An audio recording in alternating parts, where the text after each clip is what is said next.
मोहोळ म्हणलं की राजन पाटलांचं नाव पहिलं यायचं. राजन पाटील सांगतील तोच आमदार व्हायचा, असा 2024 विधानसभा निवडणूक वगळता मागचा इतिहास राहिला आहे.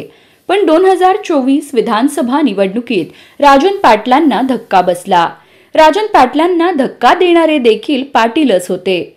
उमेश पाटलांनी राजन पाटलांविरोधात कडवी भूमिका घेतली. विशेष म्हणजे दोन्ही पाटील हे अजित पवार समर्थक. विधानसभा निवडणुकीत उमेश पाटलांनी मात्र अजितदादांची साथ सोडत शरद पवारांसोबत मैत्री केली. पुढे त्यांनी शरद पवारांच्या राजू खरे यांचा जोरदार प्रचार करत त्यांना निवडून आणलं आणि अनगरकरांना मोठा धक्का बसला. एवढ्यावर उमेश पाटील थांबले नाहीत. त्यांनी महायुतीची सत्ता येताच अजित पवार गटात घर वापसी केली. विशेष म्हणजे अजित पवारांनी त्यांना पुन्हा पक्षात संधी दिली. यावरून चर्चांना उधाण आलं.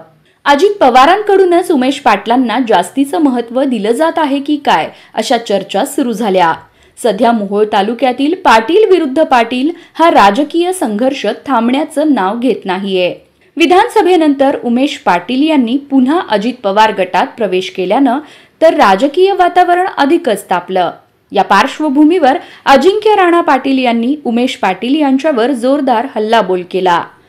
तालुक्यातील काही नेत्यांना फक्त राजन पाटील, बाळराजे पाटील आणि अजिंक्य राणा पाटीलच दिसतात. आमदार म्हणून लिहिलेल्या गाड्या मोठ्या संख्येने फिरत आहेत, पण नेमकं आमदार कोण आहे हेच कळत नाही. विरोधात गेलेले नेते आता पुन्हा गाडीतून खाली आले आहेत. कितीही खाली आले तरी अनगरकरांना फरक पडत नाही, असं अजिंक्य राणा यांनी म्हटलं. उमेश पाटील या टीकेला उत्तर देतील का की शांत राहतील, याबाबत तालुक्यात मोठी चर्चा सुरू आहे.